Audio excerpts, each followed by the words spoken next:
Welcome, weary traveler. You have stumbled across a comedy chronicle of cranial concoctions, a frenzied fusion of befuddled fables, an exacting expose on eclectic mythos. Should you brave ahead, you will find yourself enlightened, delighted, and only slightly misinformed on the many fantastical worlds that exist within our favorite media. Will you learn all there is to know? That I cannot say. But I can say it will be the lore you know.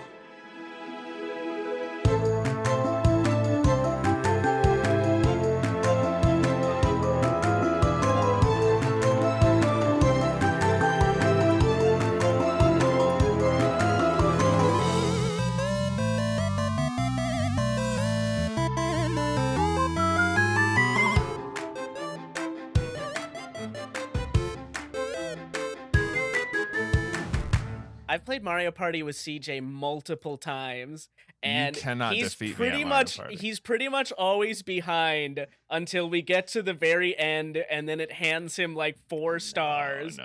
And, I'm always ahead because I like, know the score in my head. He loves when that happens, but when it happens against him in Kerbo Because games, I knew that. I knew what I was doing. I was playing the game I wanted to play. We were down by like 8 stars with like 2 turns left one time. And then Ethan's like, looks like I'm finally going to beat you. And we fucking won with our amazing power. Because when you play doubles, you can get like 8 stars in a turn if you min-max it. I'm so good at fucking Mario Party, and Ethan doesn't want to play with me anymore. And that's pretty much every board game that I am able to win at, which is why when we play board games, we only play games that I cannot win at. Because Ethan is selfish, and he hates fun. And anyways, welcome to The Lore You Know, a podcast where some friends dive into the fantastical and often convoluted lore of media that we grew up with and love. And here to bring you the mostly correct facts about completely made up things this week are me, Fran. And me, I'm gonna be your lore master, Ethan. And I'm CJ. I feel like we've inoculated Fran, Ethan. When we started the show, we were afraid that she would not be able to handle some of the stuff we were going to throw her way when it comes to. Was that a concern? Yeah, that was so we had a show meeting, and then it was just the 2 of us though, so it wasn't like a full show meeting. Like those it was random like a dinners. Right, it's like a subcommittee. Right, yeah, we were both, at the 5-star hotel, just like having the dinner that was comped by the company, of course. And we were talking about if we could get any other host. We were looking at maybe like Beyonce, but then we were like, this is just not really in her wheelhouse. Well, you guys, neither of you really would get a word in edgewise because I would just be bowling over you the whole conversation anyway. So to me, I thought I was still floating the idea over, but Fran showed up. She put in the time. So I wanted to reward her a little bit because we have had to have some episodes with a lot of things that don't make sense and a lot of nonsensical retconning and stuff like that. So we've chosen for you a topic that is unironic. There are unironically no plot holes or unsolved mysteries in this series. This is flawlessly logical, and there's nothing like nonsensical that can't be explained. No, Fran. This is legitimate. Because Ethan, what are we gonna talk about today, Ethan? Yeah, today we're going to be talking about Gurren Lagann. I've been pronouncing that wrong for a long time. Gurren Lagann. Wait, what have you been saying? I've been saying Gurren Lagann. It's not. Oh no, Fran, that's way wrong. That's so wrong. I'm here to learn. So you heard us. This isn't even a bit. You heard us talk about this series before we started recording today.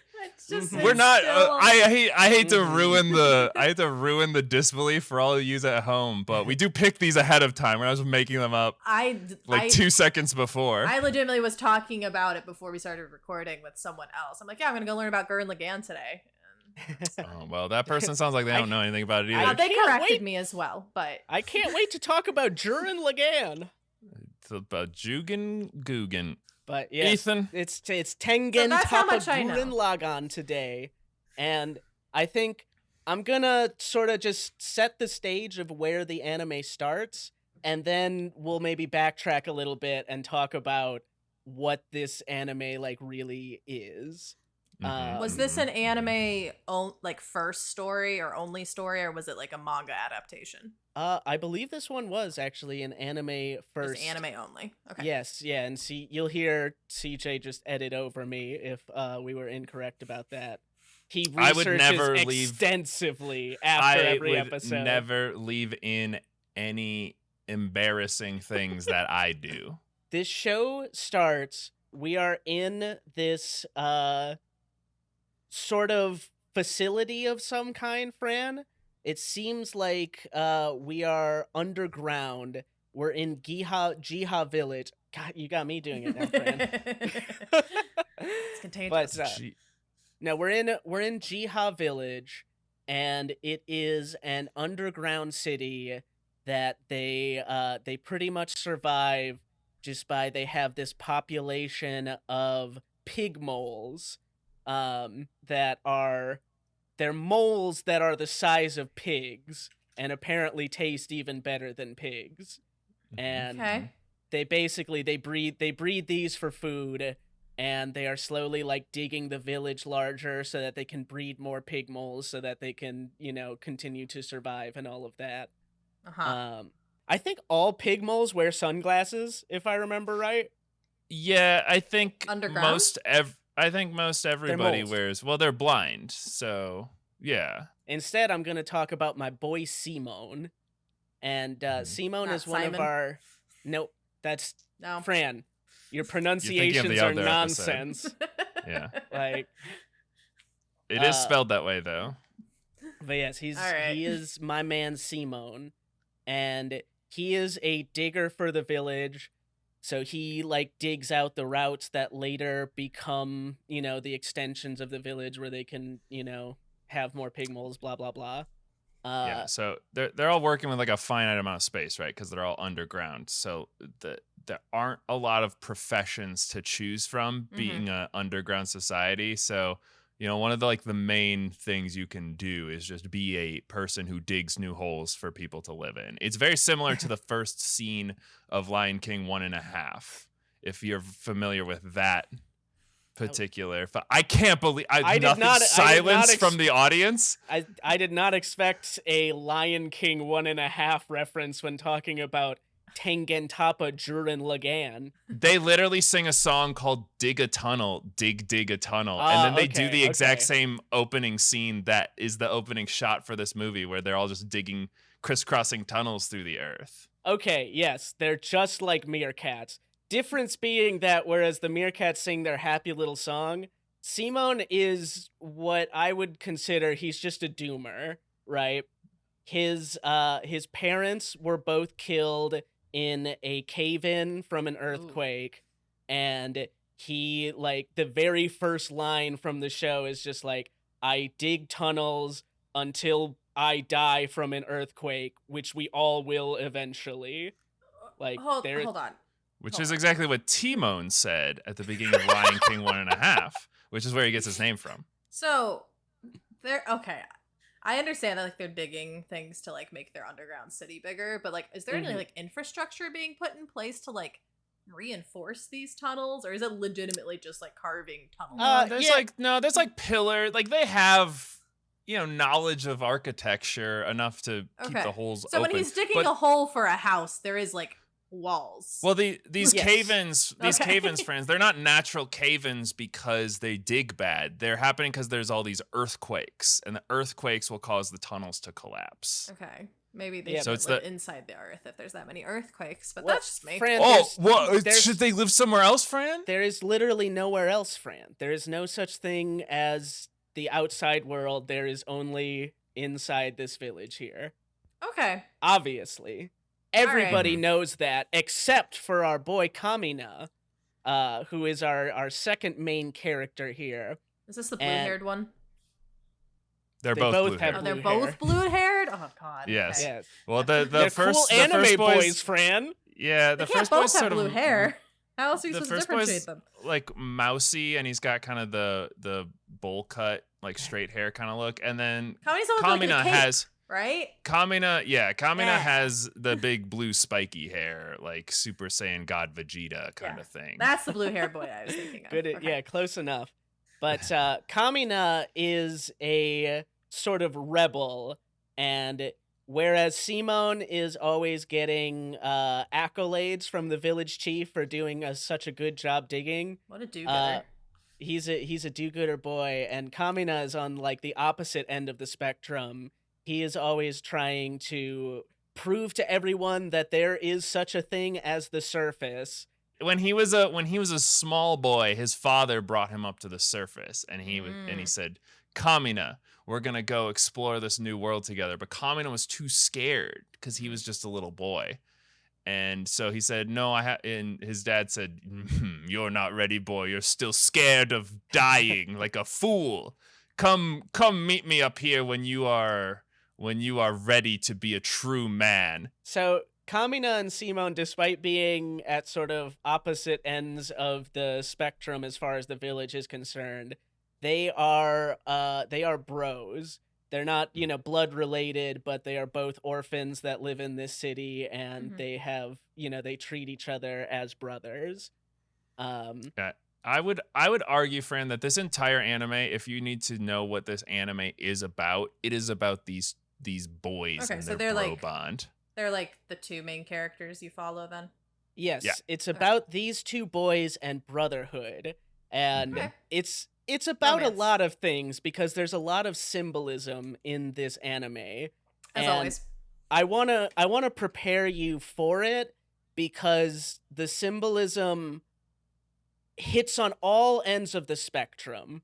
So one of the main symbols of this anime is the drill. Oh god. And it's a metaphor because the drill it is something that is able to create new paths in life. It is a tool that can be used to create and not just to destroy. And also because the drill is a spiral object, and any kind of spiral involves like exponential growth, which is going to be a huge theme in this show. It is also a metaphor because a drill is like a dick. There you go. Yeah. Yeah. It's a big powerful penis. It's phallic Pointy. and it penetrates things. So it's a dick.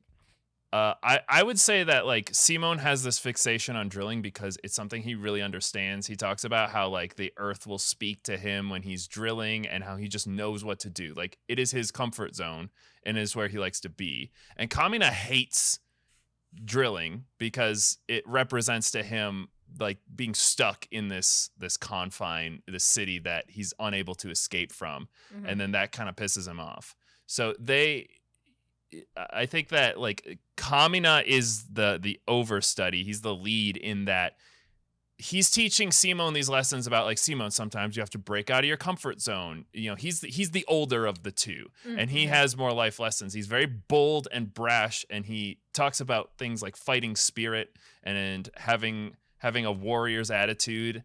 And for the most part, Simone shies away from all that stuff. He's really afraid, right? Like he's scared. The thing that brings him comfort, like drilling, is also the same thing that's like killing him, basically. Like he knows that eventually all the paths that he carves are going to collapse in on him and he's going to die. And that's ironically for him, that's the only path that he can see, right? Because he's so stuck in his ways. He's so focused on drilling that he doesn't realize that what he's doing is making a new thing. He just thinks that he's, just toiling away for no reason.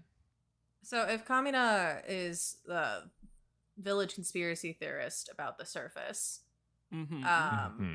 has he tried going up instead of like out and down? Does their village go up at all, or is it just like outward and downward? Or like... Yeah, I mean, there's no natural, there's no. What is the geography? What are the axes? There's no clear way to get out of the village. Presumably, whatever way his dad got out was sealed after he left and Kamina came back.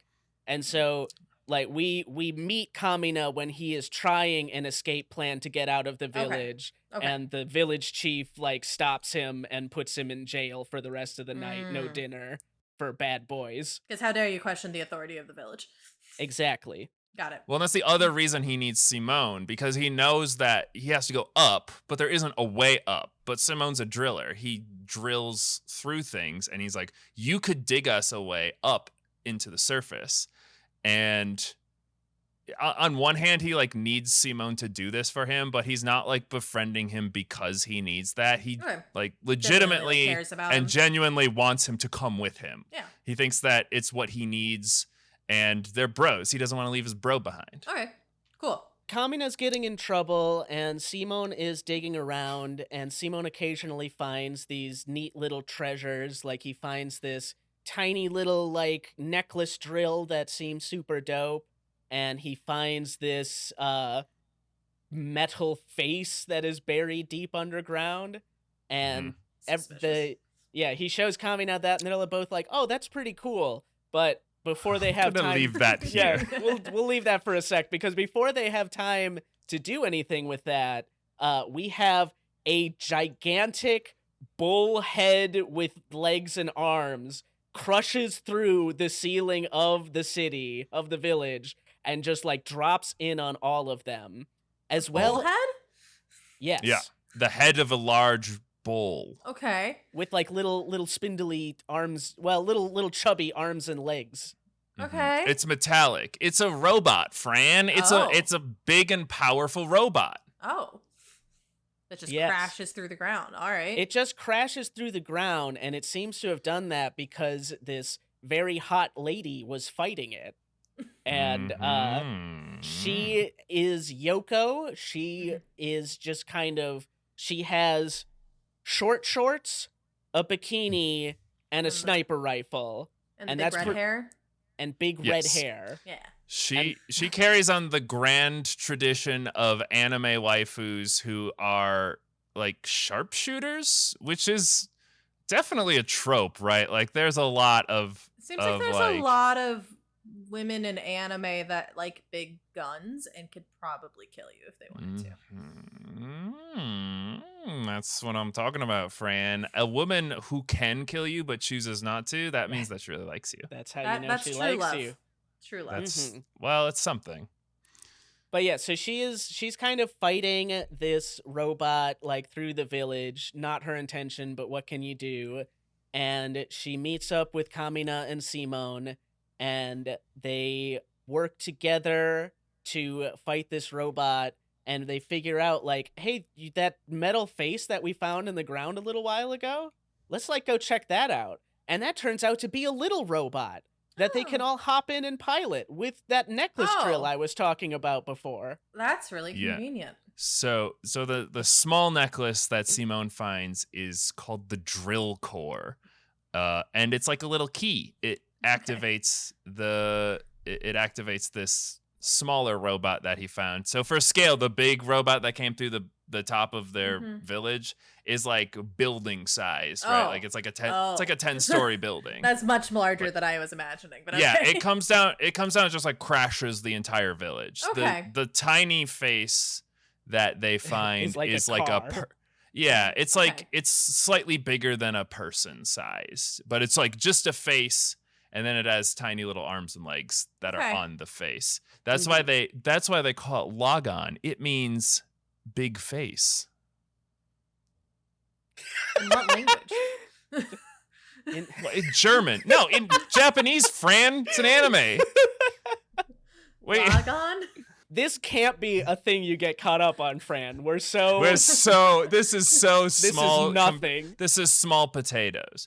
But they use the tiny little face, and as Simone is piloting it, a drill pops out of its head, and it drills up and into the giant face that crashed through their village, and just up and up and up, and boop, out onto the surface. Working together, they're able to defeat this bull robot.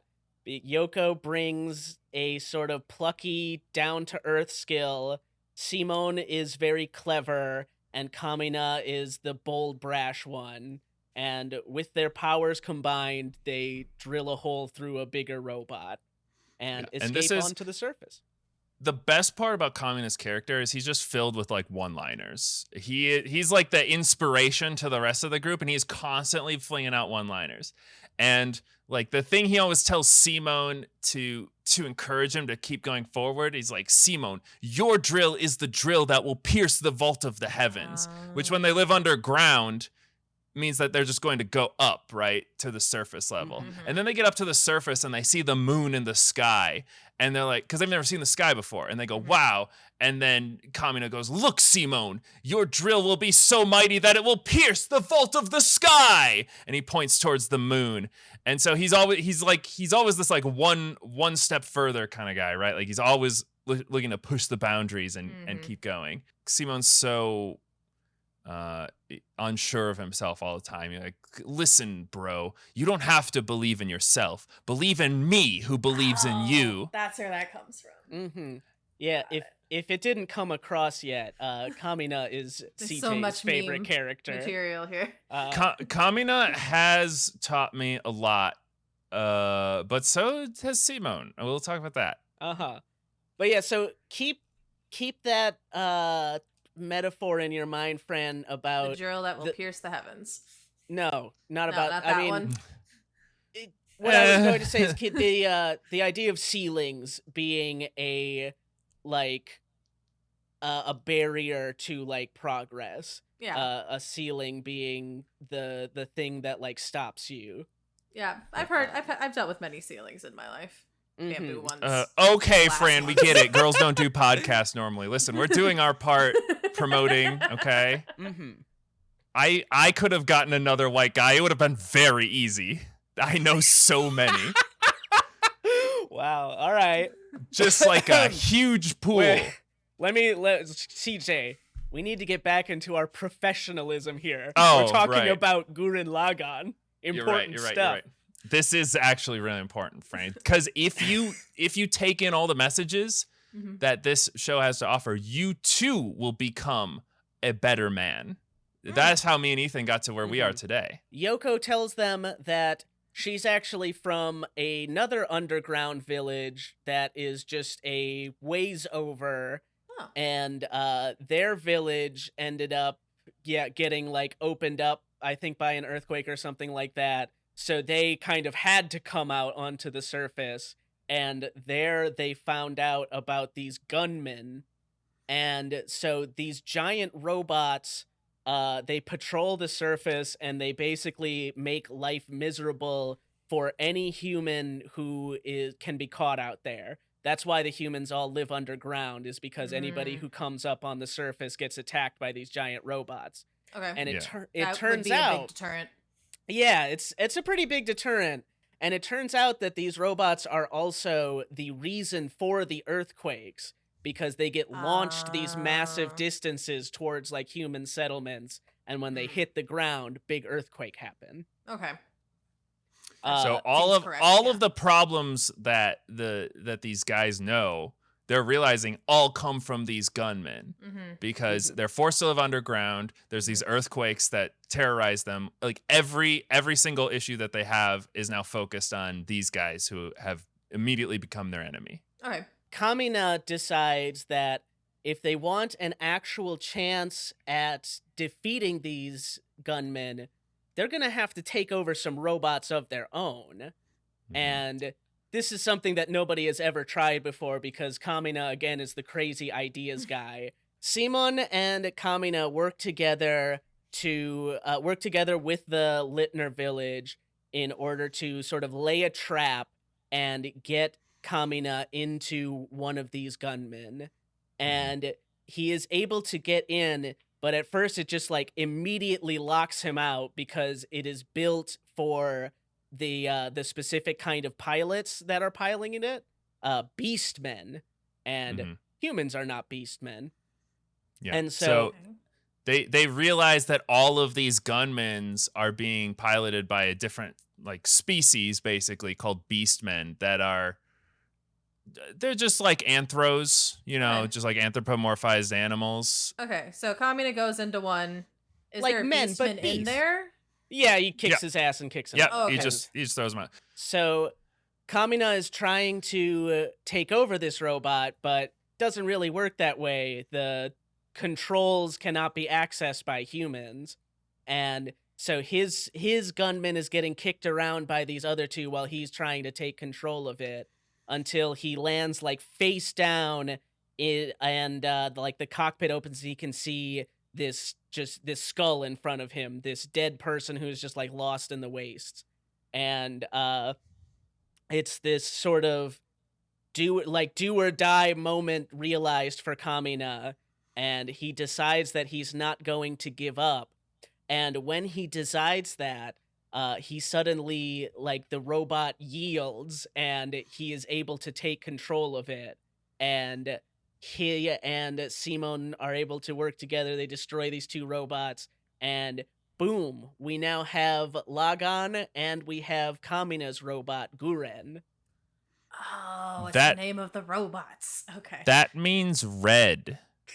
I think it's like a red lotus is Gurren. Okay. Yeah. So, yeah. The robot is red. The only other important character that we've pulled in from the Littner village here is Liron. Most important character. Liron? Liron represents sun. He is like a mechanic, and he is kind. Yes, and genius. Right. Just general genius. He's their sort of the show's hand wave. The genius figured it out for any kind of science-y or robot repair stuff that we require. Convenient. Mm-hmm. After this battle, Kamina goes to bury that skeleton that he found, to sort of like pay his respects, because having that moment like did end up saving his life, right?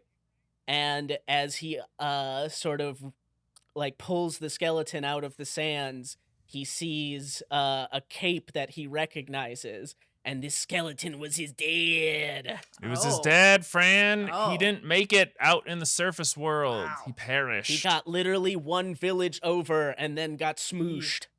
So Kamina has this moment of that he had sort of come out to prove to his dad that he had become a man, right? Because his dad's like, to meet him. Maybe, like he said, come meet me up here when you're ready. So right, he kind of hoping he'd see him there. He wanted to meet his dad, and he wanted to like prove to his dad that he had become a man, because that was the whole thing when he didn't go out with his dad the first time, is that his dad was kind of just like, "You're still just a boy." Which is what, Fran, if you ever want to know the intention behind a man's decision making, it's because they're trying to prove their dad wrong. And show them what a big boy they are now. So all men just have daddy issues. Got it. No, they're not issues if everyone has them, Fran. That's just the way of the world. All men have daddy features. Yeah, that's how the human race grows stronger. Fran. It's every man trying to one up his dad. Okay, sounds healthy. But no, it's not really that healthy, and we have, so our two boys here kind of form like these two opposite sides of like the negative male experience, right? Simon is prone to despair and doomerism, right? The idea that he can't affect the world around him, or like not in any significant ways. And then we have Kamina, who like, he embodies this idea of like toxic masculinity, and I don't want to say that necessarily in the sense of like he's just an asshole, but the thing is that like he is trying to prove that he is a man, that he has grown, and that he is like worthy of being out here, and he doesn't know how. And so he usually does that by being reckless, right? It's that sort of like masculinity where you feel like you have to prove yourself, even if that means doing ridiculous things. And then I presume in this scene, Yoko's just like, all right, I'm gonna keep protecting my village. And then these people their minds are fucking blown, because they're like, these two guys popped out of the ground like 2 seconds ago, and now they have 2 robots. We have been doing this for years, and we have 0 robots.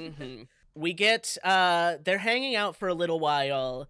This other beast man shows up. His name is Viral, and he has like a much cooler robot than any of the other ones that have come so far. And he's been sent like specifically to deal with the uppity humans. And he's going to be our ongoing antagonist for the show. All right. He's our Seto Kaiba. All right. Is Kamina Simo. If you want to know a fun fact about him, he does have like a really cool voice, and like all the girls who watch the anime lust over him and stuff like that. But I guess apparently they wanted him to have a high whiny voice like Gollum from Lord of the Rings. Oh, that's awesome. And he's like, look at the humans. Yeah, I'm glad they. But they didn't do that. He's got a sexy boy voice instead. Yeah, they made him hot. Yeah, so he's got his like rad 4-armed robot that has both a head in the chest and also has a regular head. Oh. And Two heads. yeah, Kamina starts to fight him, but he is like no match. He is way outgunned here. And all hope looks lost until they are able to figure out that Simon and Kamina can combine their robots in brotherhood and create. Yes, so they make their own 2-headed robot, Gurren Lagann. They don't like figure this out, by the way. Kamina sees a 2-headed robot and he goes, we can do that. And then he just takes Simon's robot and just jams it on top of his in the middle of combat. And he's like, bro, there's no way this is going to work. And then he's like, no, Simone, you have to believe that it will work. And then he's like, if you say so, bro. And then when he sort of acquiesces to Kamina's, just full bore ahead attitude, then it does work. They combine into Gurren Lagann, no less. Is there a sweet transformation sequence as well? Fuck yeah, dude. It's awesome. Absolutely. And they do the chest piece of Gurren Lagann does form gigantic sunglasses when they combine. Oh god. That matches Kamina's and these sunglasses. are like the pointy sunglasses. Yeah, hell yeah. Which he uses as a weapon. That's his sword. Oh my god. He has a sunglasses sword. We've got the whole sort of theme here. We've got these two boys who have their own forms of like broken masculinity, but through brotherhood and working together, they are able to overcome their individual limitations and defeat this greater foe. And so they've decided, Viral mentioned how there's, it's not just random beastmen that are messing with humans. There's like a whole hierarchy going on. And so Kamina and Simone have decided that they are going to go out and do something about this. And Yoko comes with them because she has a crush on Kamina, and Liron comes with them because he sort of has a crush on Gurren Lagann because he just loves robots so very much. I mean, the robot seems pretty dope. Yeah, so he's the mechanical-minded one. Yoko has like a big sniper rifle, which a normal sniper rifle probably wouldn't kill a building. But she has like a Gauss cannon sniper rifle. Yeah, she has a huge like Gauss cannon rifle that Leon made that is like that kicks ass. So, so they are both like, I don't know, I just kind of want to see where this fucking goes, Yeah. But all right, so we have a few episodes where they, go around, do various things. Our big important one is that they stumble upon this other underground village, and unlike how do they stumble upon an underground village? The same way that robot stumbled upon theirs, the ceiling. They usually literally just walking around and they fall into a hole that's a village. They quite literally stumble into a village. Yes. And so this village has not been as fortunate as Jiha or Littner, and they just like do not have a lot of food to go around. And so they have this religion where anytime the population gets over 50, they draw random straws, and whoever gets the short straw goes up to the surface world to be with the gods. They get rich. It's a ritualistic sacrifice, Yeah. Well, okay. By everybody, does that include like the babies? That definitely includes the babies. So the babies get to draw straws too? All right. Yes, but it turns out that the sort of head priest and leader of this village, he cheats the game every time. He decides who's going to get the short straw. And that's not and good. so he he tries to do it to be as logical as possible. So for instance, he had good intentions?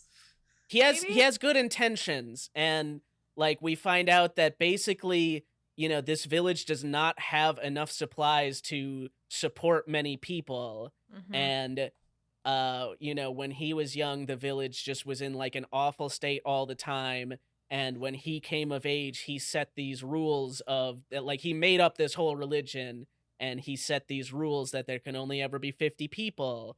And then he uses these straw draws to try and get rid of people that are, least the people that if you had to make the awful choice, like who you would choose, right? So, for instance, our YouTubers. Yeah, exactly. He gets rid of all the YouTubers first thing. Utopia. But no, so our crew stumbles upon them right when twins are born, and they have to get rid of 2 people in the village. And he, manipulates the straws so that it is these 2 orphan children because they can't work, they don't have family that will miss them. Like, that's the logic, right?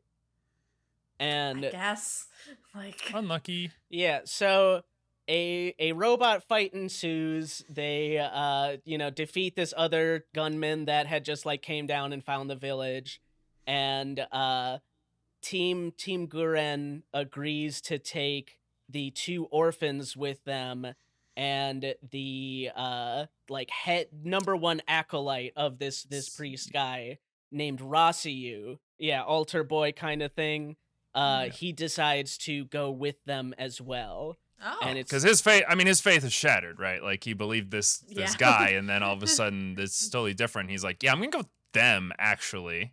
This seems like bullshit. It's the sort of thing, right, where it's like, I can understand the logic that you're doing, but I don't want to be I don't ever want to grow up to be head priest. I did before, but now that I know that you're just like choosing who lives and who dies, I don't want that on my shoulder. He got a new path made for him, so he's like, well, I'm gonna follow that one instead. So they meet some other people that share their robot fighting lifestyle. It's the black siblings. I only bring them up because they kind of round out the team, sort of add a little bit more to this resistance. And wait, how many people do we have now? And we got a lot of waifus in this one. 10? They're all like they're like sisters. And there's like the big titty older blonde one, and then there's like the mousy nerdy middle sister, and then there's like the bubbly young sister, and then there's like a brother. I think I don't give a shit. But they join them too. Kitan is important, CJ. Yes, Kitan is important. He's actually the most important one. They meet another guy who becomes like Kamina's rival. Like they're kind of manliness rivals. And he kind of likes Yoko because he's like the first woman he's seen that isn't his sister in a long time. So he's about that, and Kamina just likes manly competition. So it's manly competition. Yeah, so we have our obligatory hot tub episode where we have all of these new hot waifus. I bring this up because this is a point of tension that is going to cause some problems later on, because you see Simon is like 13 or 14 and he got hormones. Yeah, he likes girls now. So Yoko has a crush on Kamina, which is why she is here at all. But when she flirts with him, she does a lot of that sort of like, you're a louse, Kamina, why can't you be more like Simone? And Simone has been taking that in a manner that he has been like forming a major crush on Yoko. So she's like negging? No, she's just like CJ, you can let it go. They are absolutely negging each other. Kamina negs Yoko and Yoko negs Kamina. All right, so they find where all of the gunmen have been coming from, and it is this giant like aircraft carrier, but with legs. It's on land. It's a giant robot, Fran. It's a giant robot aircraft carrier. All the machines are giant robots. Oh, okay. It just sort of launches the gunman at, wherever humans are causing trouble, right? Uh-huh. And so Kamina comes up with the idea that just like Lagann can combine with Gurren, they are going to combine Lagann with this aircraft carrier so that it can take control of it, and then they will have Big Robot. What the fuck? Yeah. And so they've picked up a big crew of like other people who have followed Kamina's example and stolen their own robots, and they've got their plan set, and they are ready to go for it. Except, Yoko, before this big fight, confesses to Kamina and gives him a big smooch, and Simon sees it, and so Simon's. He feels bad and messed up. He's got some complicated feelings right now. This is one of the episodes that I rewatched in preparation for this, and there is a scene where they're like, something's wrong with Simone, and they have like these like radar things that like show them the status of all of their robots or whatever. Yeah. And then it zooms into the little square that represents Simone, and it's like, something's going wrong. His connection to Lagann isn't working. And then it shows like a little broken heart inside of his body outline that's like breaking over and over. Mm-hmm. And it's like, Simone, what's wrong? And he's like, I don't want to talk about it. I don't really want to talk about it right now. But yeah, so they're like, the mission seems like it's going to be a success. They get Lagann onto the aircraft carrier, which I should be calling dai-gurren, but whatever. Dai-gurren. Okay. And yeah, so they get him on, but he's not able to take control. He like, his little Lagann doesn't have the power because Simon is so like messed up inside.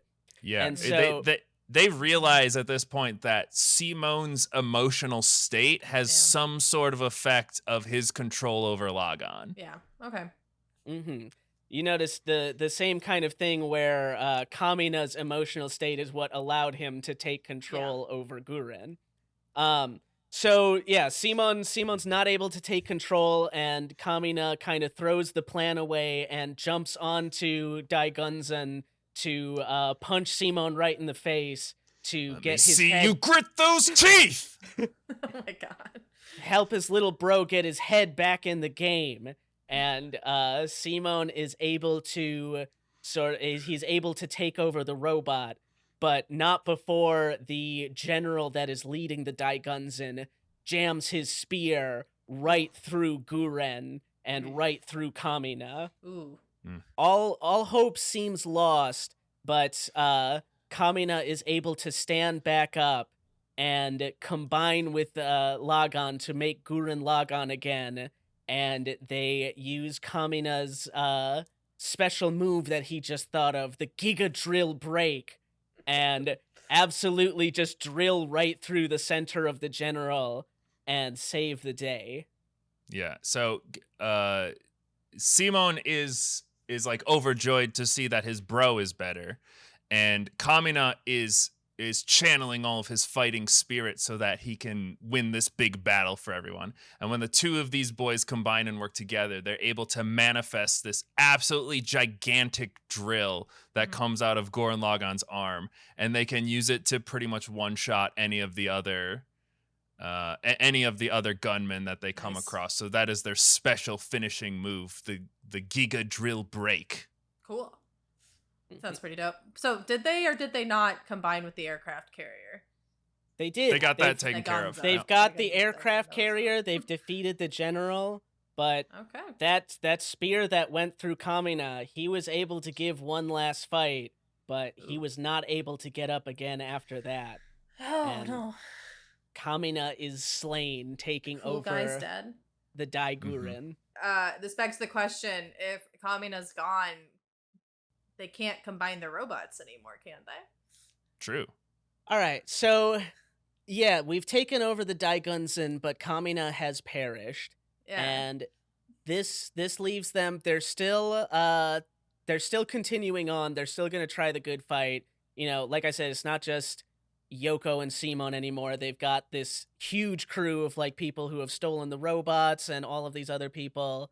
But yeah, so we're moving forward, but like everybody is in kind of a pit of despair, right?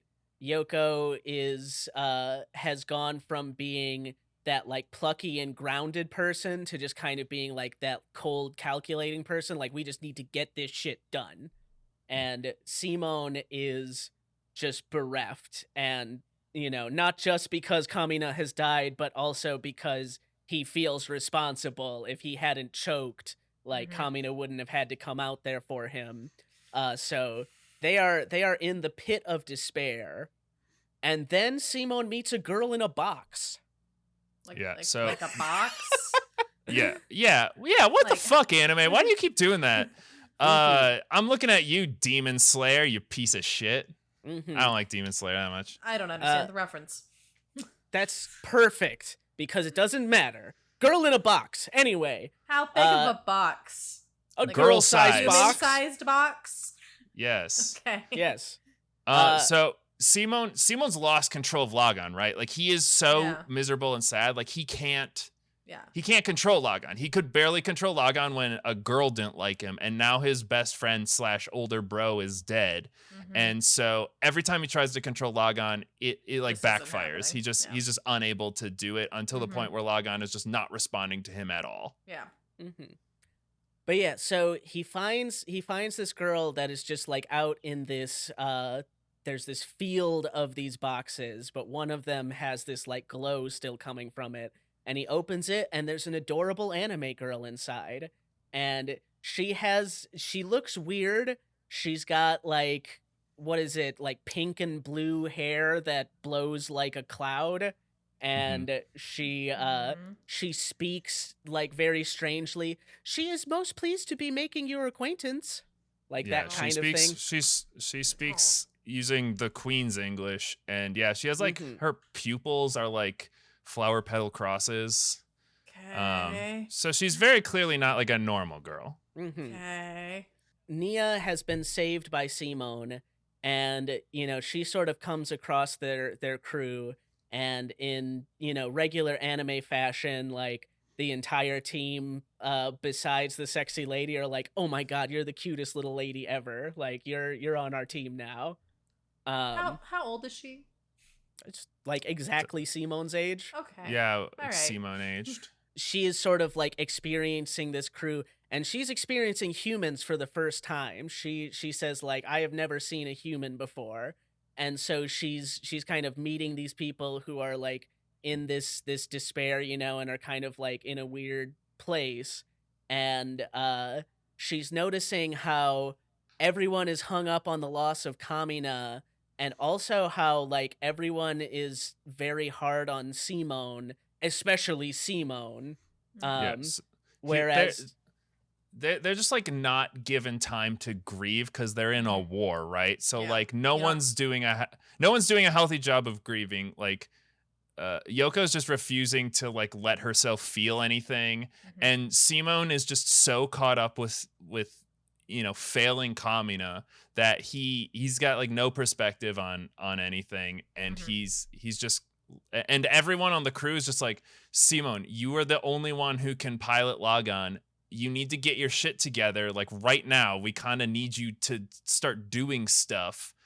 And so he keeps pushing himself to try and like be like Kamina and keep fighting, and that's why he's failing all the time, because he's just like, he doesn't know why he's doing anything. It's the same as when he was in the hole to start the beginning. It was like he's just doing it because that's what he's supposed to do. He doesn't have any reasoning behind it. They get attacked when they're in this unprepared and in despair state, and they look like they're in trouble, but Nia is able to stop this attack because she declares to all of the Beastmen that she is the daughter of the Spiral King, and they need to cease their attack.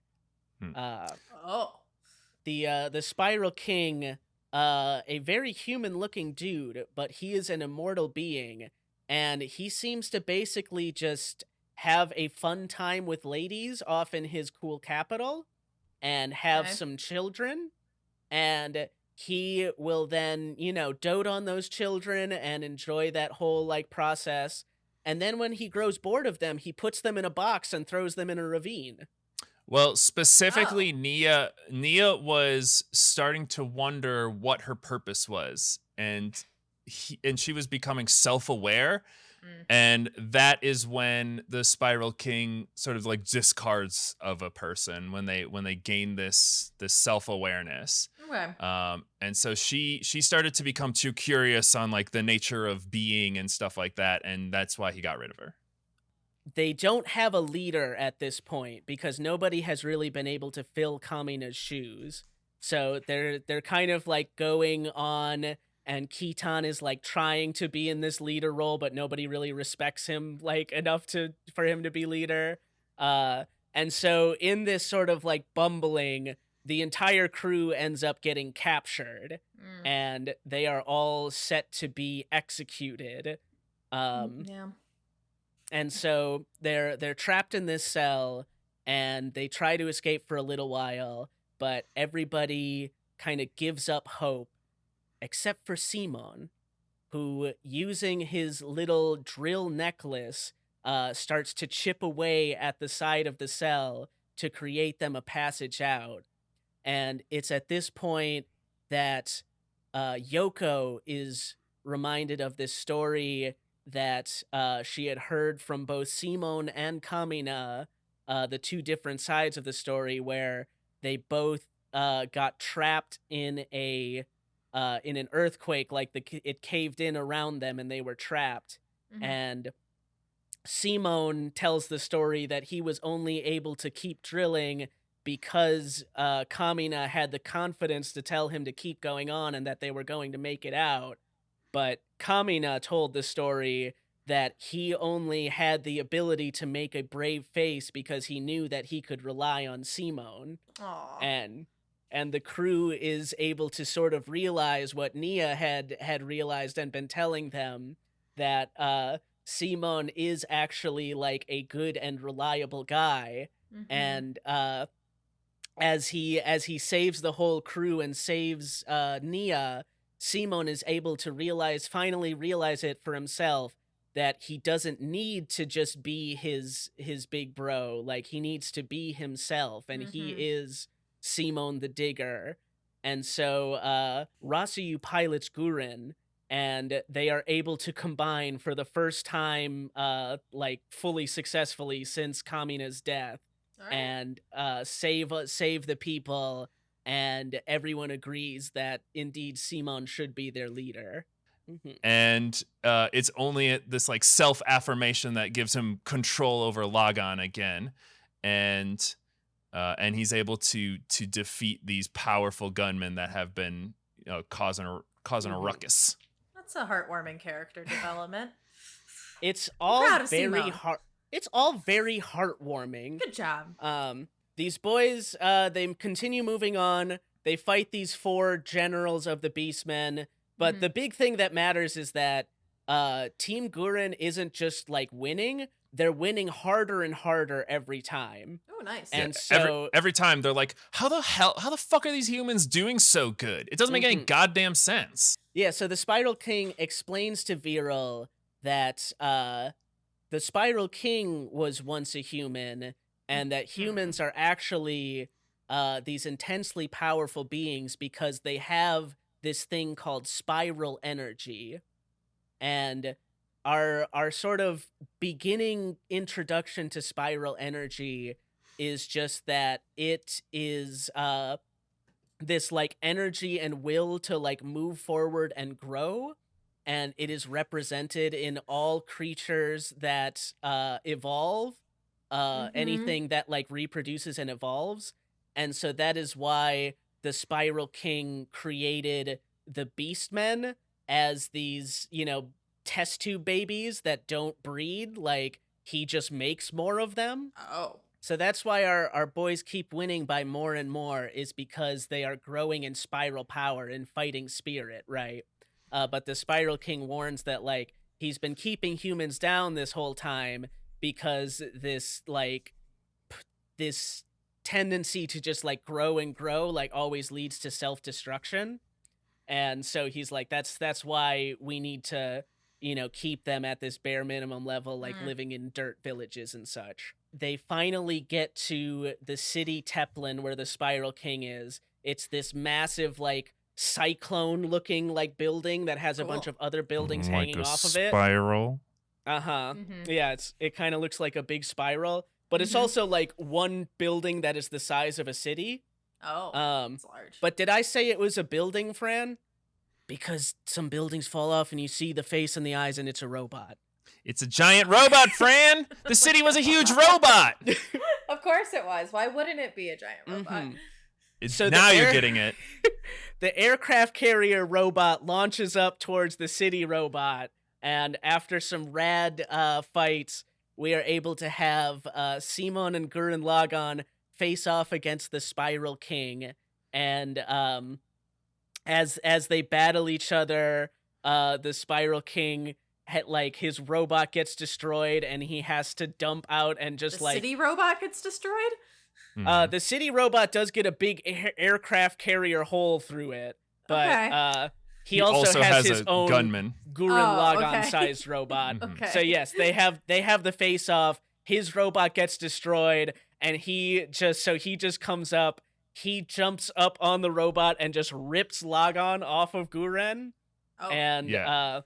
So he's going like he's going crazy. His eyes have like spirals in them. His hair is just on fire now, and he's just like ripping apart this robot. And he's like, "I don't need a robot to beat you, idiot. I'll go mano a mano." So he rips Lagann off of Gurren, and Gurren is just rendered like useless, right? And it's just Simon inside of Lagann with Nia next to him.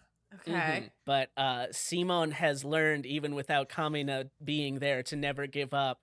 And he just takes his little like drill key out of Lagann and stabs it right into the Spiral King's chest, and boom, blows a spiral hole right through him. The Spiral King goes, "Oh, your spiral energy is great enough to match my own, but be careful. I have a final words that you might be interested in." No, I mean, he says like a specific, like, when the world is covered by 1,000,000 apes, the moon itself shall become the destruction of mankind. Oh, okay. That kind of... Okay, bye. And then he falls down. And then he's dead. So, okay, to be fair, a lot of humans are kind of like screwing the planet over right now. So, like, parallels, right? Yeah, we'll get into it for sure. But so the necklace wasn't just a key to the robot, it was a way to harness the human spiral energy and channeling it into the robot. Yes, Fran, you figured it out. All right, so this is halfway through the anime, and it's the ending of the first story of the anime. And now I'm going to tell you, Fran, the same story again, but different. And bigger. Is it two people in a village that find a robot and go to the surface? No, close enough. No, I told you the story's about the relationship of Simon and Kamina, and not that it's about Simon or Kamina. So just keep that in mind. So it's the bromance. Do we get a new bromance, or is it a romance? No, it's about the relationship between Simon and Kamina. But okay. No other men are involved in this. But Kamina's dead. All right. So a new civilization has risen on the surface. We've done the 7-year time skip. Wow. Simon's a young man now. Nia's a young woman now. And civilization has fucking exploded, right? They've got all sorts of technology. They're making their own gunmen now. We have this situation where Simon and the Team Gurren crew have kind of become the de facto government. All of these dudes who are in the government now are not very good at governing. They were very good at fighting in giant robots. And so they're sort of questioning if there's even like a need for the type of people that they are in this gentler day and age, right? Ooh. So while Rasiu and Kitan Simon and Kitan and all of the crew are like in the government, Rasiu basically runs the entire show. He's the organized one. He's able to like make shit happen. But he is like, besides running the whole show, he's getting kind of like frustrated with the crew here, and he is taking some things into his own hands. One of those things being that he is cloning the head of the Spiral King so that he can ask him, like, hey, what was that thing about the million apes and then the moon was bad? That plan has no possible downsides, I'm sure. It is a surprisingly non-downside filled plan. And I'm not doing a goof. Goes nothing but correctly for him. Oh, wow! Nothing but a net positive for the whole team. I mean, if anything, it's more of just a problem of timing, because the like exact hour that he is finally able to get the Spiral King like head reanimated, the millionth person is born on the planet. Oh. And so we have a couple things happen. One is that these weird spaceship looking things that kind of like have a Porygon Pokemon look to them. Yeah, there's like monolith spaceships. Indeed. They do just like teleport in over the city and start blowing things up. That's not good. And also Nia suddenly like has this entire change in personality and magically broadcasts herself to all of the TV screens across the city to tell everyone that the anti-spirals have decided that it is time to destroy the spiral menace on this planet. Yep. What? So all of the gunmen are summoned again, right? There's a whole bunch of big battles between this new spaceships and the gunmen. And Rossiu's like, you know, because Simon's on the front line, right? He's back in Gurren Lagann. He can now pilot Gurren Lagann by himself, just using the controls from Lagann. And Rossi was like, whoa, hold on there, buddy. You know, let's analyze this a little bit. And he's like, no, I've done this before. I know what I'm doing. He goes and he like blows up the ships with Giga Drill, and it's pretty cool. But then the ships like break into a million pieces and just like carpet bomb the whole city. And there's exploding everything. And Rossi was like, I told you to chill back, dude, and you didn't listen, and now everything's exploded. And Simon's like, I was protecting the whole Earth, man. What were you doing? And so there's this difference between these. A schism is forming.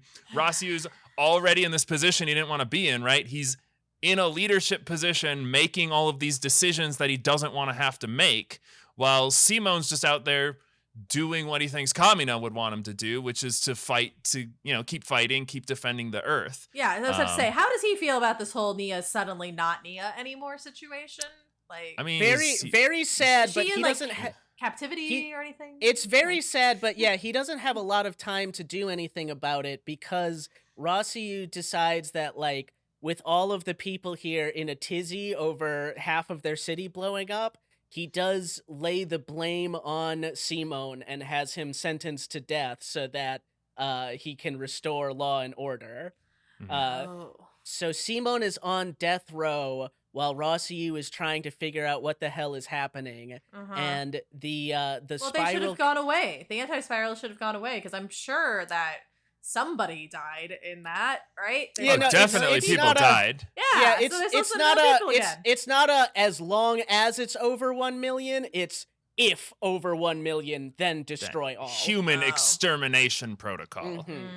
But yeah, so you can't just like stop it. Got it. So Rossi is trying to figure out what's going on, and he asks the Spiral King's head, who then explains to him that a long time ago there were rad robots and such all over the place. The human race was powered by spiral energy and were spacefaring badasses and all of that. And there was this other alien race that decided that spiral energy would ultimately end in the destruction of the universe, because it was this engine of exponential growth, and that it would come to this point where all of the spiral races would just like devour the entire universe in their need for never-ending growth. As the Spiral King explains here, Fran, like, everything is spiral energy, Fran. There is the creatures that evolve throughout the universe, but there's also like spiral energy exists in everything from your DNA that spirals together into the double helix to the galaxies themselves that spiral around. It's all spiral energy, baby. I would also presume that alien race that decided that wasn't okay anymore was also powered by spiral energy, because Fran, spoiler. Fran, come on, Fran. We're moving on, Fran. Later. Fran. But yeah, so the Spiral King like makes a deal with them that they'll spare the humans as long as the humans never get to 1 million, the population of 1 million on their planet, right? And so that's why he put them all in the villages and kept them separate and made them have squalid resources so that they would, not ever want to grow and go out onto the surface. All hope kind of seems lost until the Spiral King tells Rossiu that, like, well, I do have this rad, like, Ark spaceship under the city here that you guys haven't found, and it can carry, I can't remember the number, something like 50,000 humans. Oh. So Rossiu decides that, we can't fight the anti-spirals. When you kill them, they just explode more, and there seems to be a near infinite supply of them. They just kind of teleport in. So he's decided that, like, the only path forward is to save the humans that he can, get them out on the Ark, and just kind of abandon the rest of the human race, because what can you do? Yeah, and there's been... You might notice a bit of a parallel between this and his, like, priest daddy from a long time ago, who did decide that, like, we just had to sacrifice a certain number of people because it was just all we could do in our power. Yeah. But yeah, so Nia has become this like spokesman for the anti-spirals. So yeah, she's doing that, and she is telling everyone that there's no hope. The anti-spirals are going to destroy you, and that they are maliciously doing this in such a manner so as to make you as full of despair as possible. Oh. Yeah. The Spiral King is like, this is their MO. They want you to fight at your full strength and then lose, because they want you to be maximally disappointed in yourself and to like feel the total weight of defeat. Right, yeah. So the anti-spirals have basically their keeping the spiral races down concept is that if you just beat the spiral races, they just keep coming back stronger and stronger. And they just keep growing exponentially. But if you throw them into despair, they eventually give up, right? It's, you can't, like, defeat growth, you have to stop it. And so the humans are about to get a crash course in that when they launch the Ark are trying to escape with at least some remnants of the human race. And then they get completely surrounded by anti-spirals who are like, yeah, and now it's time to be sad because we are going to destroy all of you. And it looks bad until Simone and Yoko and Viral show up, and they have Gurren Lagann and are able to start fighting back. But more and more robots are coming out of the moon, and it's looking they're in the moon? They were coming out of the moon, and then some bits of the moon start to fall away, and you see a face on the moon. Because Fran, the moon is a giant robot. Yeah, throughout this whole fight, that's what he meant by the prophecy. The man in the moon was a robot the whole time. The Spiral King is like, he's still kind of a robot, kind of his old self, and he's like glitching out, and he's like, we have to go to the moon. And yeah, as they're fighting, it's like, it's a giant gunman. The whole fucking moon is. Oh my god. Simone is doing his best to beat these guys, but he's just not quite a big enough robot to fight the moon, you know? But we do have an idea from our boy Kamina, because we love to copy the things Kamina does. And when we put Lagann on that aircraft carrier, it was able to take it over. What if we put it on that whole Ark spaceship that is like a city size? There's 50,000 people in it.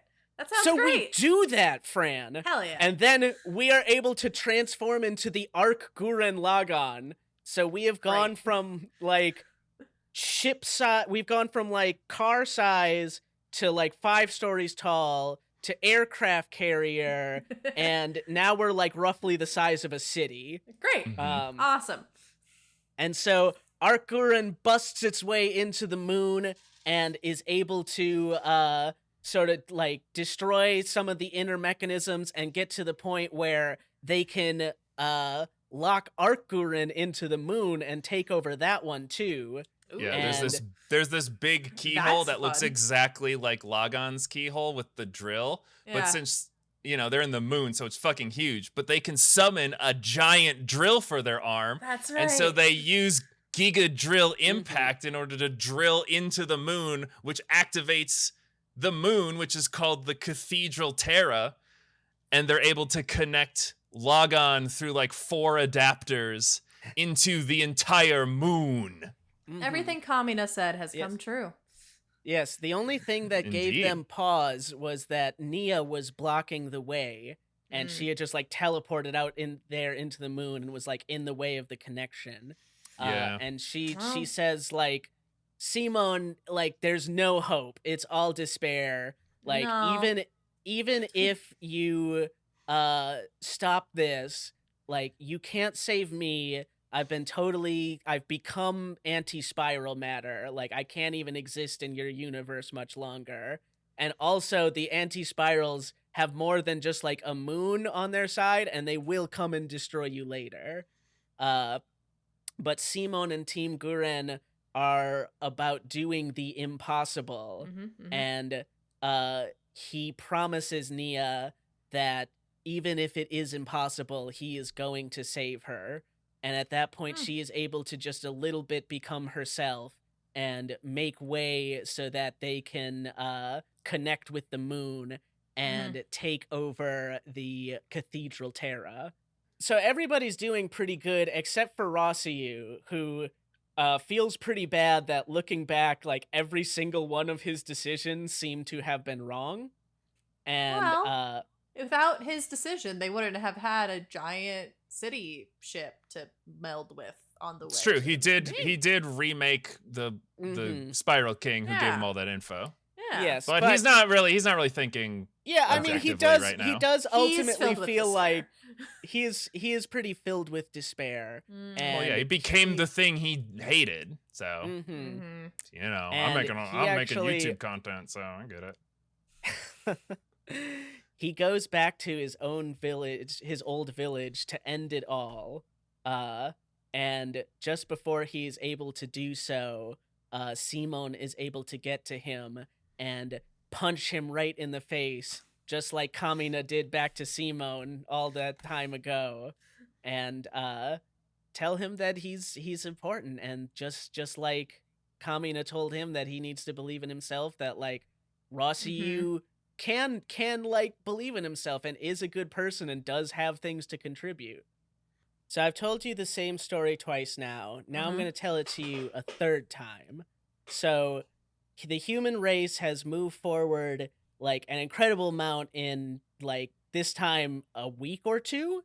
And we now, because we've gotten this moon-sized spaceship and learned all about it, we now are not only a spacefaring civilization, but we have the ability to teleport throughout space and kind of just control reality.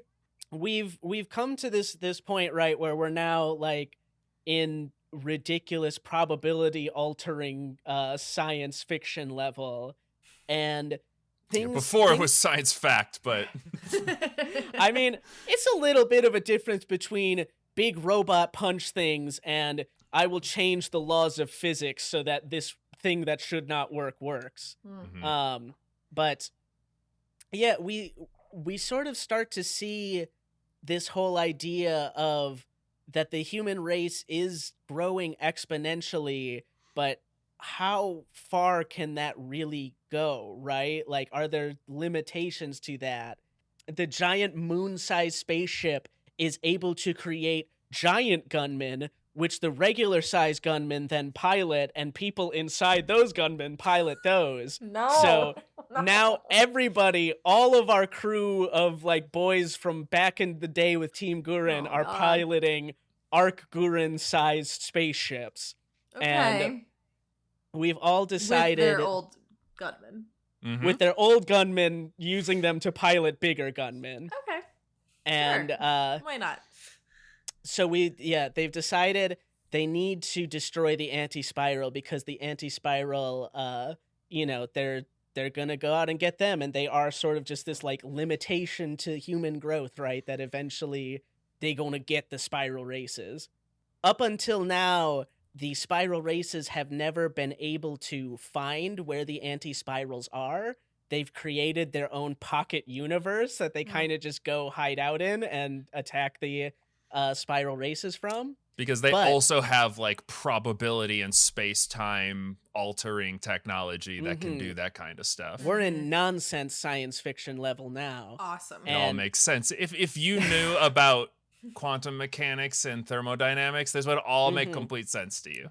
And it turns out the anti-spirals have made a bit of an error because they've recalled Nia, who they made into an anti-spiral being, but she is still wearing the engagement ring that Simone gave her, which is something of our universe that they are able to lock onto and teleport into the anti-spiral universe. Fools. But because she grew up on Earth with all of these spiral energy people, the spiral energy influenced her, and she became more than what she was, created to be, mostly being Simone's GF, which is what spiral energy does. It changes you. So we make it to the anti-spiral universe, and it's a creepy looking place.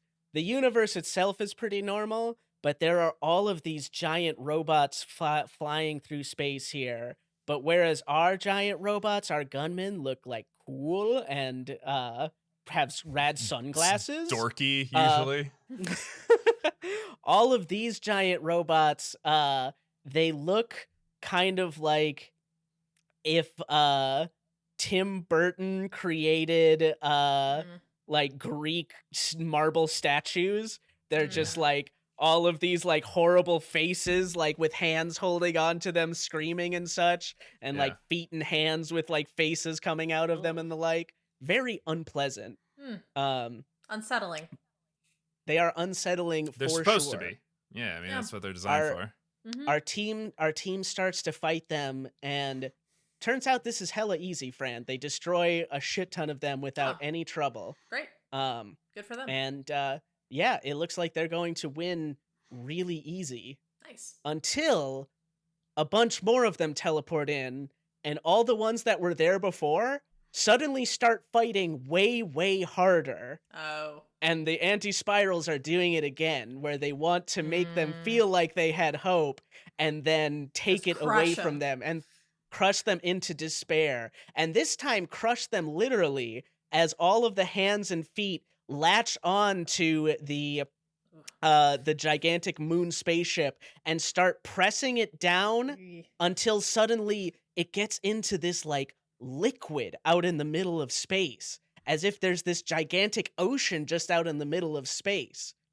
It turns out it's this huge gravity well that the anti-spirals create that creates this like ocean-like pressure out in space and also zaps spiral energy.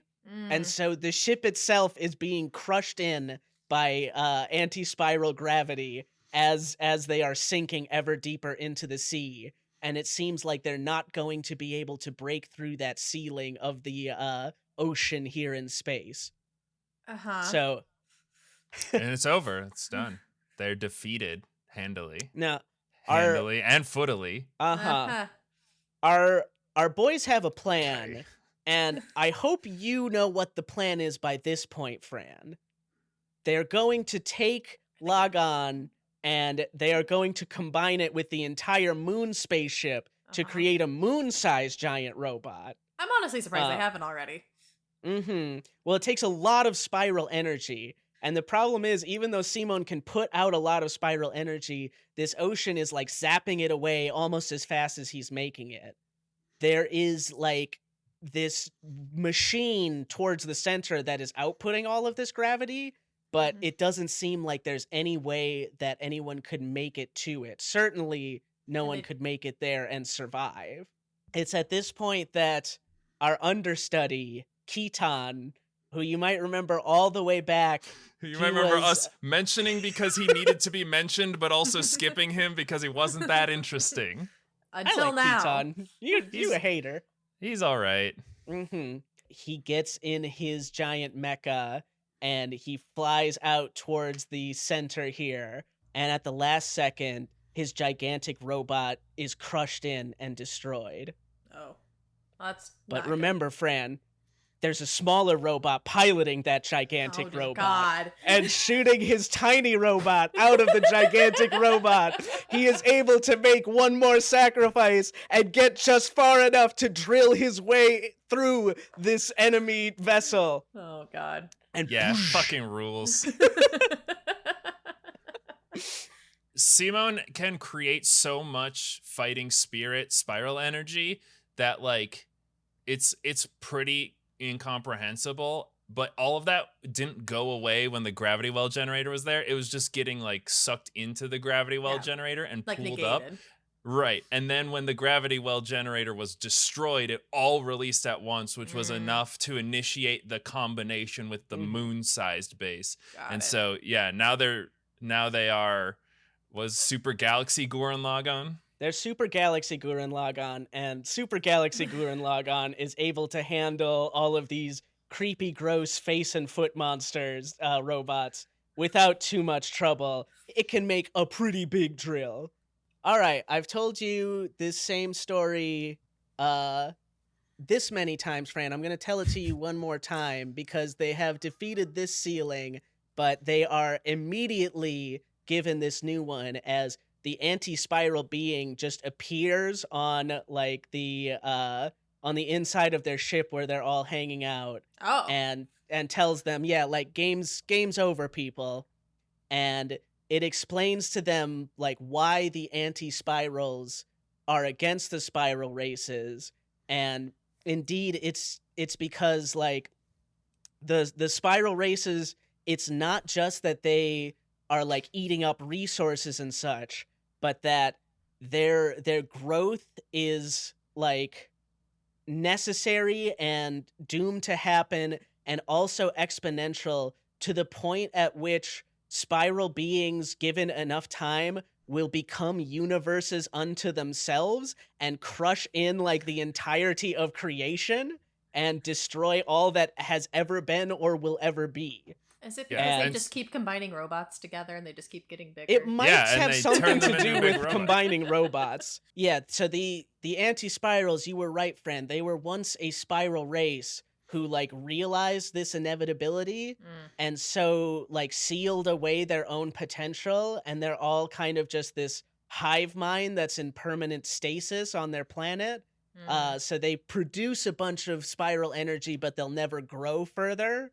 And they are, they've sort of tasked themselves with protecting the universe from the spiral threat. And this throws the team into, like, a lot of despair, especially Simon, who, like, has been growing in spiral energy faster than anyone else and can inherently feel, like, the truth of this statement that, like, they will become a destructive force that will consume everything.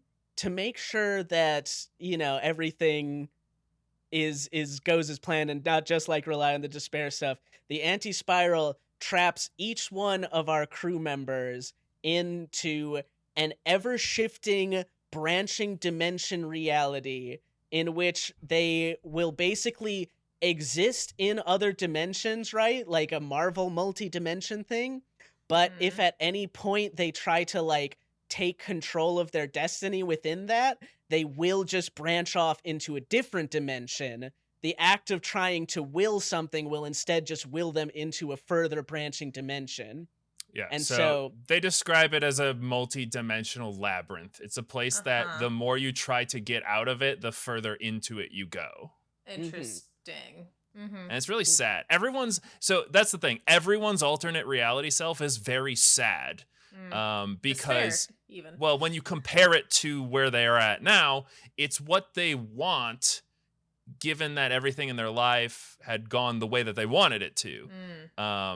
But that doesn't necessarily mean that it's better. It just means that that's what they would have wanted if they could have chosen it from the beginning. You could say that to escape this situation, they would have to leave the realities that they would choose and instead face the despair of their own reality. Our main one, of course, is Simon's reality, where he has sort of stepped back in time a little bit, and he is with his bro Kamina, but in a reality where instead of fighting against the Beastmen, they gave up and became like sort of subjugated by them, right? They live in they have escaped from Jiha village and live in the village below the Spiral King's capital city, because there's a human village below there. Of course, and they try to like run cons on the Beastmen and such, but they're basically just kind of like sniveling and like, oh, yes, sir, like, we'll do whatever to survive. This is like the reality that Simon is trapped in, and it's at that point that the Kamina that we know and love like shows up in front of Simon, and he says to Simon, like, this is a possible reality, but this is not the reality that you or I chose. And we can't be like trapped by the what ifs of if we had done something different. Like, we made our choices and we became the people that we chose to be, and that is who we are, and you can't be held back by like an unreality like this. There is only one reality, and it's the one that you've chosen to make. And this absolute bro talk frees Simon, and he becomes himself again, and he has this like final moment where he's able to speak to this version of Kamina, which is, you know, whether it's some kind of dimensional being or just like his own heart speaking to him is hard to say, but they have this beautiful metaphorical moment where where Kamina says like, hey, when did you grow taller than me? Aww. And he's, I guess I didn't even notice. Yeah. And it's framed in a very uncertain way, right, as far as like what's going on, because Kamina appears to all of the characters in their different dimensional states.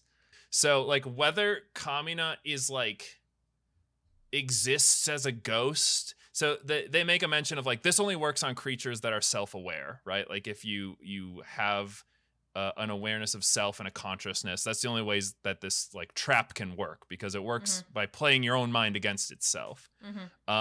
So whether Kamina can do this because he's kind of just an idea now that his friends remember him as, or if he's like, if this is the literal representation of the mark that he's left on everybody, even though he's gone, he still is, he still exists within all of them.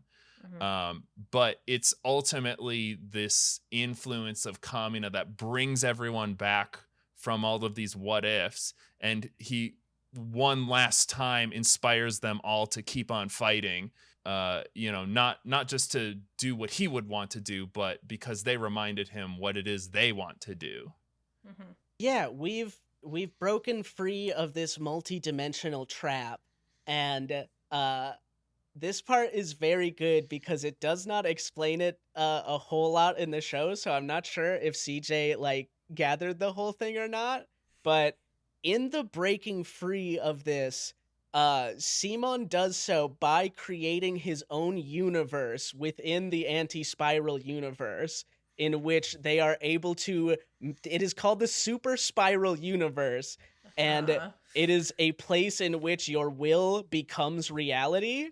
And so it is in this way that they are able to force their will to break through this trap, and also to pool all of their spiral energy together and create our final giant robot, Tengen Toppa Gurren Lagann, which is the name of the show and is heaven-piercing Gurren Lagann. I mean, the robot stops being like a robot, and now it's just like a huge humanoid of cosmic energy that it also has a drill on it. All right. Sure. It does. And so the the anti-spirals want to defeat them at their own game to put them in the greatest pit of despair. So they do, of course, create their own anti-spiral Tengen Toppa Gurren Lagann. Mm-hmm. And so we have an epic battle between two giant robots whose sizes I don't remember exactly, but we do in this battle throw galaxies at each other like they were shuriken. Yeah. So cool. We've gone pretty far up the exponential growth scale here. Mm-hmm. The anti-spirals are like powering up this big attack. They're going to force this like gigantic drill through them. And that's when the Spiral King steps forward. And he has formed himself an entire new body now because they now exist in this universe of will. And he's a spiral warrior, so he is able to just, like, will himself back into being. He is going to make the ultimate sacrifice, and he shoots out in his, like, little robot from the first fight he had with Simone, and he takes this entire galaxy-sized attack, and he lets it hit him, and he is able to reverse the spin of this spiral attack and turn it into positive spiral energy that Tengen Toppa Gurren Lagann does absorb. And Fran, if you like that last one with Kitan, I think you're going to love this one. Because Tengen Toppa Gurren Lagann shoots forward and the anti-spirals pierce through it 1,000 times. But then Super Galaxy Gurren Lagann shoots out of it towards them, and they pierce that one 1,000 times. But Arc Gurren shoots forward, and they pierce that one 1,000 times. But then Gurren Lagann is able to shoot forward, and they pierce that one 1,000 times. And then just Lagann shoots off of the top of Gurren Lagann, and they pierce that one. But Simon himself is able to jump off of the front, and is finally able to get to the anti-spiral being and punch him right in the face. Much like the Spiral King himself, they have this big like hole blown through them from the spiral attack, and they look at Simone and they said, if this is how it is to be, then you must make sure that the universe is protected. And Simone goes, of course we will. Who the hell do you think we are? Aw. The anti-spirals are no more. The threat has finally disappeared. Did they get Nia out? Yeah. They did get Nia out. Oh, okay. I've been telling you this same story over and over again. And this story is basically that these human beings, like, they encounter this limitation and they are brought to despair, and they have the choice that they can face that despair and grow from it, or that they can be lost to it. And you notice that each of these times we've had the story has been going faster and faster and sillier. You might think of it as a sort of exponential growth, or perhaps that it is spiraling out of control. Possibly. We're finally at the end of those stories, and so now I'm going to tell you a new story. Oh. And so we're back on planet Earth, and you know, the day is saved and everything is finally good. And we're going to have a wedding, Fran. Of course. Because Nia has said yes, and she and Simone are able to get married. Simone says, I'll never forget you, Nia. And she says, it's okay, I'll always be with you in your heart. And that's when Nia starts to fall to pieces. Because Nia was made of anti-spiral. And the anti-spiral being destroyed, she has only been able to hold herself together like this through sheer will alone. That she wanted to show Simone that she truly loved him. Oh. That's sad. Yeah. This whole fucking anime is really sad, and it makes you despair there. And it makes you feel bad. Okay, how's he growing from watching the person he loves crackle into pieces? I'm gonna tell you, Fran, because one of the little kids of the crew like shows up and says like, "Hey, this isn't fair. Like, this can't be. Simon, you've got so much power now. Like, surely you could bring her back." And Simon says, like, I'm afraid that that's something that I can't do because I am not a god. And this is an important moment because, Fran, for all intents and purposes, Simon is a god. Yeah. He has created a universe. Yeah. He's fused with moons. He's made universes.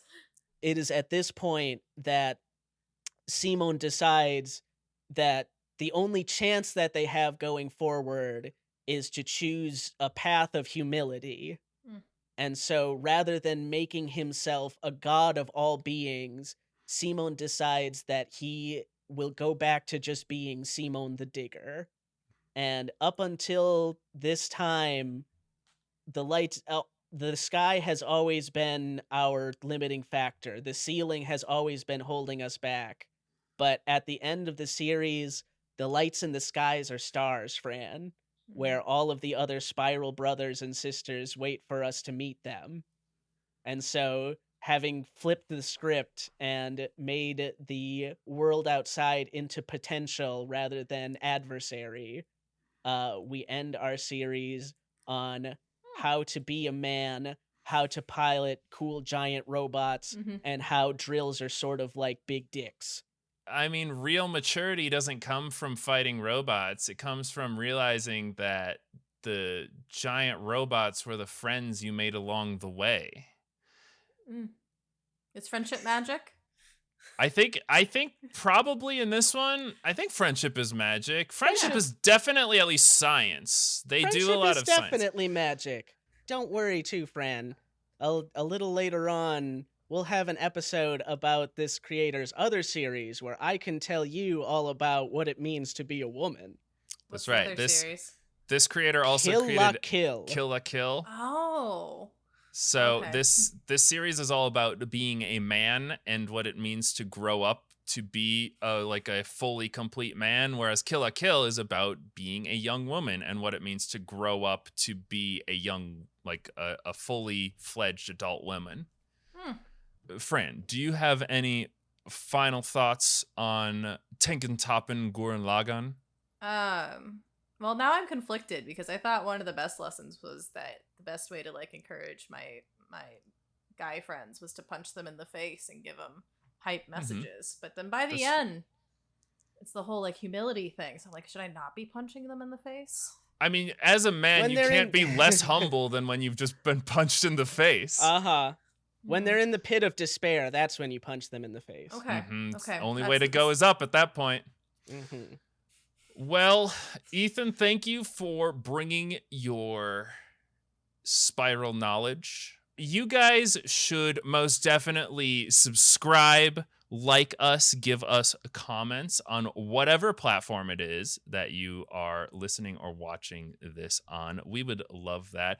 If we could have this channel spiral out of control and consume the whole universe, I promise I won't become a malevolent deity, but will instead just be your humble content creator.